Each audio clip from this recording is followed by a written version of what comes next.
maipapanalo po natin to. Lalabas din po yung katotohanan. Sinasabi mo lang yan. Pero alam mo rin sa sarili mo na mahina ang laban natin. Nakita mo naman kanina kung paano nila palabasin na pinlano ko ang lahat.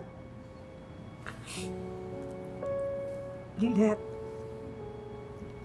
itigil na natin to.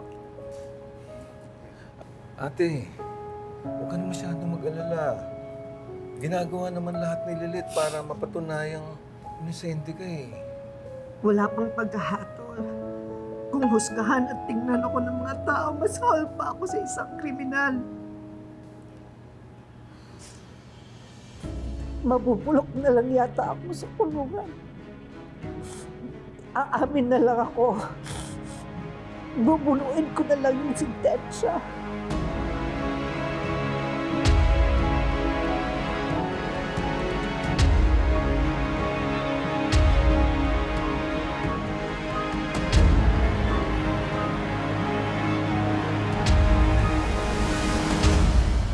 Bubuluin ko na lang yung sintensya.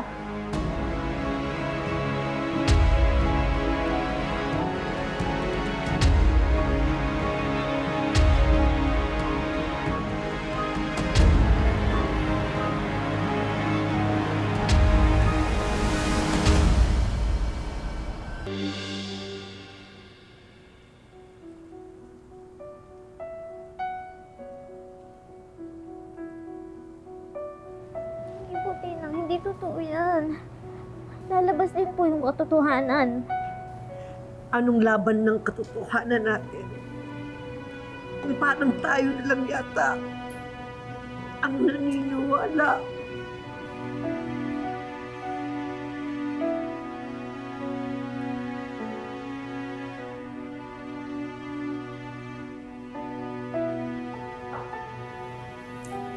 Babe.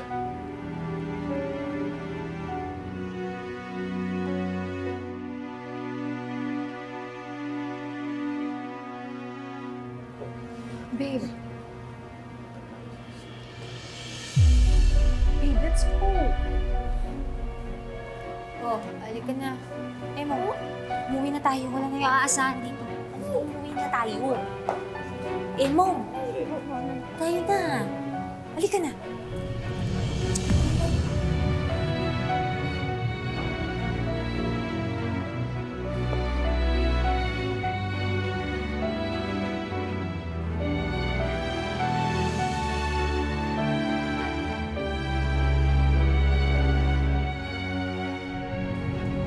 Salamat, Omar, dahil maayos ang pagkakalahad mo ng lahat ng pangyayari.